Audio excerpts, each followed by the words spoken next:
It's Nolan.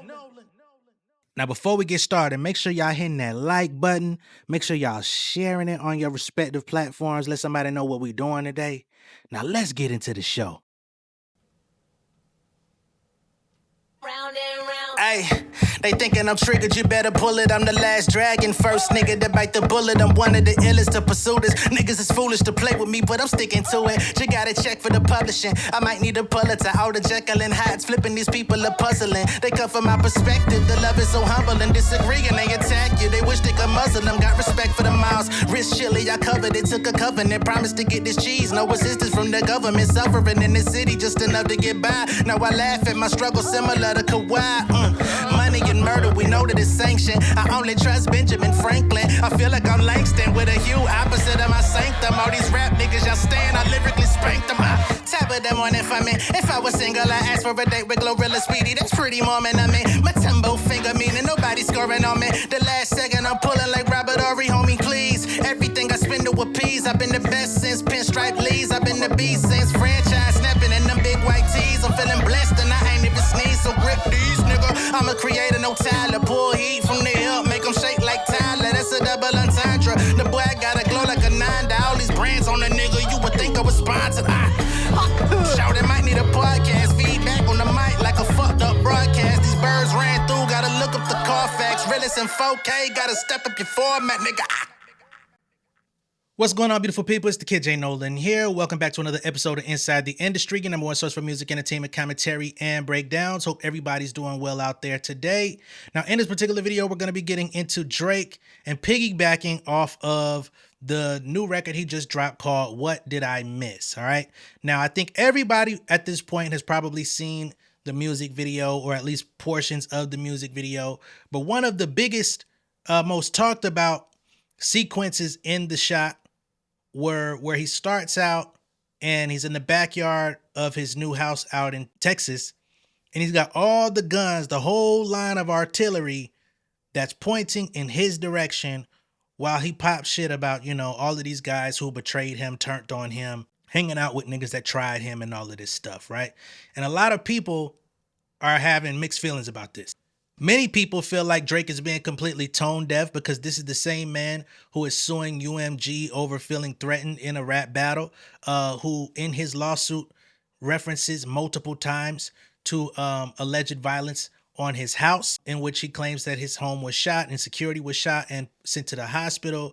And he blames this largely on Kendrick Lamar and the Not Like Us song. Not to mention the artwork for Not Like Us, of course, with the SO notifications or whatever you want to call them on the artwork. He feels like Kendrick led people to his home to be attacked, okay?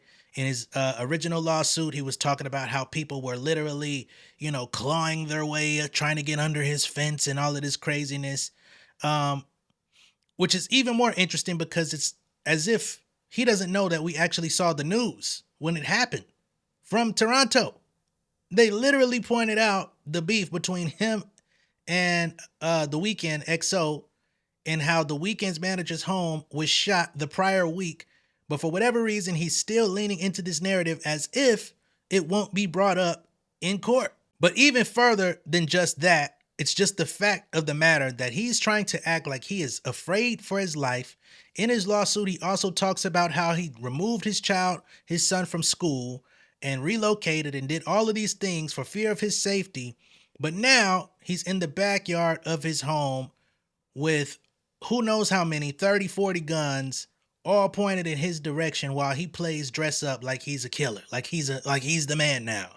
He's ready to go to war with Rambo. There's a lot of conversation happening around this record. A lot of people are ripping it apart, because he's still playing the victim. He's still not owning up to any of his actions. He's basically saying everybody's turning on me, everybody's betraying me, without having any knowledge of what he may have done or did to these people to make them turn and switch up, right?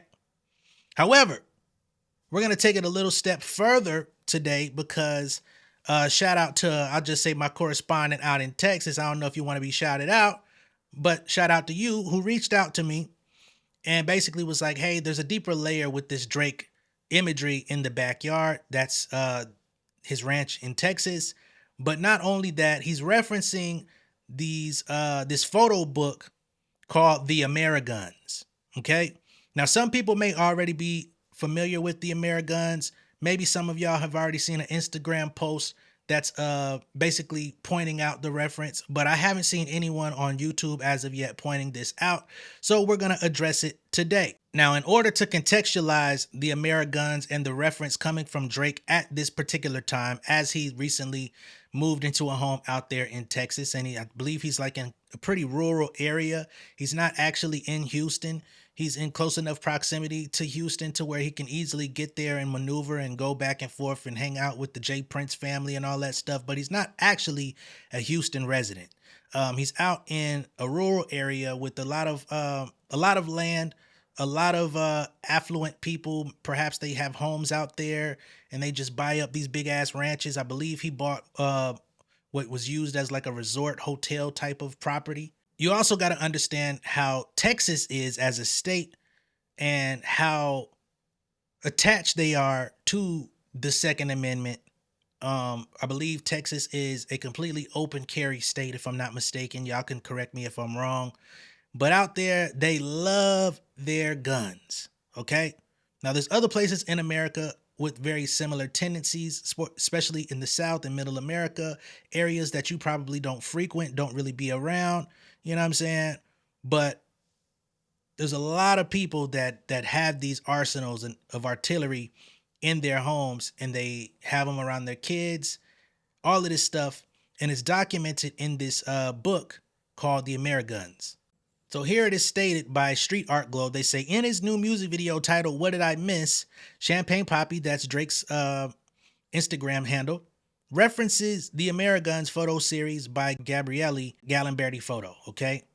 Galimberti traveled to every corner of the United States from New York City to Honolulu to meet proud gun owners and photograph them and their weapons for a series titled The Ameriguns 2019, all right?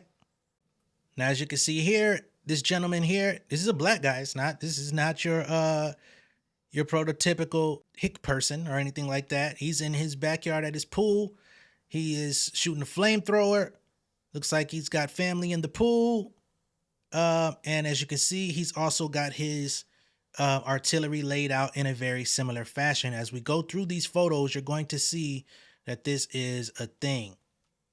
Okay, that's Drake with his, not to mention he's got those two ARs pointing at each other in the back. Some people say that's a reference to the big three, being him as one of the big three, and then the other two aimed at each other. I don't know how true that is. I'm just relaying to y'all what people have said. Moving forward, this is another photo from the Ameriguns photo series. Okay, so this is what looks like a couple in the bedroom, and the lady in the relationship is the one holding the big heat. Okay, and it's all laid out. We've got an older couple. You know what I'm saying? These motherfuckers look like they eat deer every day. You understand me? And they got their shit laid out too. Okay. You got this young lady here. She's got her guns completely surrounding her tub. You know what I'm saying? She finna get a call like Biggie. Who the fuck is this? Paging me at 6:46 in the morning. Crack of dawning. Now I'm yawning. Wipe the coal from my eye to see who is this paging me and why. Holy shit. These motherfuckers not only got guns covering their entire deck, they got them bitches on the roof of they motherfucking shit. And if you look to the left, you see, you know, shit, this man looked like he could have played in the Beatles. Okay, you got someone here. Clearly, this person must be from Texas. You know what I'm saying? Standing in that star. Okay. So this is the photo series that Drake is receiving his inspiration from with that scene in his backyard. Okay. We've got this lady here. She looked like she finna goddamn she finna go to court, fry your ass in the courtroom, and then come back and fry your ass with some heat. Okay. She ain't playing.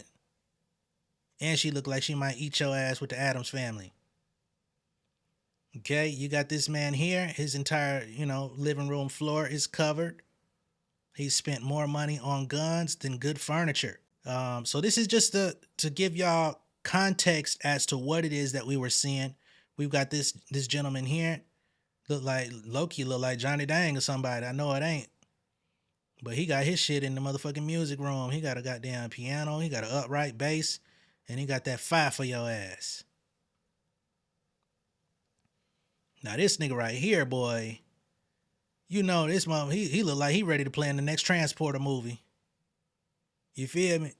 Now one might ask, why is this important? Why is Drake referencing this? I don't know. But to get further information about Gabriele Galimberti and his motivation behind the project, the description states, half of all the firearms in the world that are owned by private citizens for non-military purposes are in the United States of America.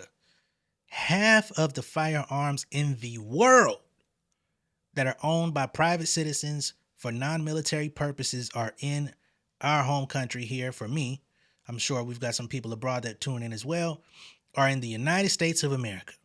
The overall number indeed exceeds the country's population. 400 million weapons for 328 million people. So we are outnumbered as people by weapons. Okay, firearms to be exact. This is not a coincidence, nor is it a market-related issue. It is rather a matter of tradition and constitutional guarantee established with the Second Amendment ratified in 1791. This law reassures the inhabitants of the newly independent territories that their federal government would not be able one day to abuse its authority over them, and they are guaranteed the right to bear arms. 250 years later, the Second Amendment is still ingrained in all aspects of American life. Gabriele Galimberti has traveled to every corner of the United States, we talked about that, to meet proud gun owners and photograph them in their weapons. He has photographed people and guns in their homes and neighborhoods, even in places where no one would expect to find such arsenals. These often disturbing portraits, together with the accompanying stories based on interviews, provide an unexpected and uncommon view of what the institution of the Second Amendment really represents today. Okay? And each of them have a story and a caption that goes with their photo. But more than anything, I feel like Drake is he's trying to tap into deep South, deep Southern roots. All right. It was just a couple weeks ago. He walked out Morgan Wallen to the stage. He was wearing his entire cowboy get up, big belt buckle, boots, tried to do his own Canadian tuxedo thing.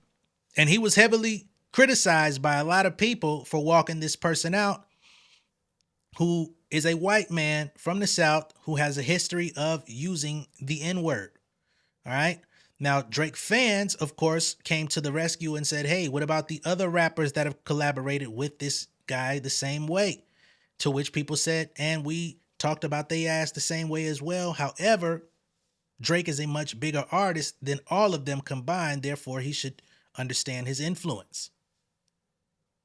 I think that's kind of fair. So you get the Morgan Wallen appearance. You get Drake popping out at WWE last year, which was something that he was dragged out to, which wrestling is a very big thing in the South, not only in the South, right? Because you got WWE's roots come from Vince McMahon in Connecticut, but it was mostly a Southern thing before WWE really took off, which was WWF. You also have this reference here with the Ameriguns. And some people are wondering whether or not Drake is going to lean into, at some point, doing country music. Right? We've seen him delve into pretty much every other genre of music along the way. He tried to make Middle Eastern music. He's tried to do Caribbean music. He's done trap. He's done some of everything. Earlier this year, we heard him trying to get into even Latin music with that Padre song. So I'm sure country music is right around the corner. Whether or not we're going to get it on this Iceman thing, I would hope not for his sake. It would be far too soon. But we are definitely witnessing the conservatism movement of Aubrey Graham. That's what's going on here. People like myself, I've been pointing this out for a while. I said after the battle, the best, I won't even say the best because I don't think it's the best, but I felt like the most obvious choice for him would be to become a right-wing grifter. When he came and dropped that lawsuit on UMG, the signs became even more clear that he was moving into the right-wing grifter space because he knew that the greater portion of hip-hop would not back him in that. They would not support that. They would not like that. Those of us that come from hip-hop roots, we ain't jacking lawsuits against the label after a rap battle. The most obvious move is, okay, I can mobilize my fan base, the people that ain't going nowhere. They don't care if I go left, right, up, or down, right? And I can lean into whatever it is that I want to do, especially if I can pull money out of these people, get them to spend more money. He wants to have some level of independence, or at least to get away from Universal. And not only that, but he's also been trying to tap into the streaming community. He's emphasizing radicalism among his fan base. That's one thing. And the more he leans into these things, the more prone they are to support him when he, hits that switch. Because he's lining them up for a hook. And when that hook comes, they're going to buy. And they're going to buy into whatever it is that he presents them, whether they're actually genuinely interested into it, whether it's actually to their benefit as people or their detriment. It's not going to matter because they're so with Drake. They're going to go down that rabbit hole with him until he officially crashes and burns. That's how I view it. Some people ain't going to like what I have to say here. That's on you. But clearly, y'all have heard me speak enough about the Drake topic to know my stance on Homeboy. So if you keep tuning in, clearly you enjoy the show. It's kind of a, dare I say, Proud Boy type of thing he's got going on. He's tapping into that space. It's just how it appears. And based on where he moved, type of people he's associating himself with, not to mention last year, that Hell's Angel shit, I still for the life of me don't understand what would make you align with the Hell's Angel in your music video in the middle of a rap beef. But again, he has been leaving a trail for anyone who would care to look of where he's going next and what type of movement he's on. But y'all let me know what y'all think of all this down below in the comments. Be sure to like and share this video. If this is your first time seeing me on YouTube, go ahead and subscribe to the channel, become an insider, and I will catch y'all on the next one. More content on the way. I'm going to catch y'all later. Peace. King of my city and cul-de-sac. Coming out swinging like soldier rag. Leading my people like quarterback. Boy, I study this shit on my almanac. Had to get up and grind. Knowledge is booming, I'm here to apply. Came with the chip and the dip, it just single the mind. We finna do more than survive. I need my check. Spinning the block for the Gouda. We hitting the jeweler to flood out the net. We don't do beef on computers, I'm straight out the sewer. We come when you rest. Niggas be looking perplexed, so keeping my foot on their neck. No map, I trust my gut for the quest. But drama, I'm fully abreast. I was ready for years and they doubted me. All of a sudden they tell me they proud of me. I been dropping these haters like calories. Cross them out, I came back with some boundaries. Stand for my honor, but too raw, no corner. Packing the stick with a drummer. Wanna catch my bad, won't fumble. I done came too far to be humble.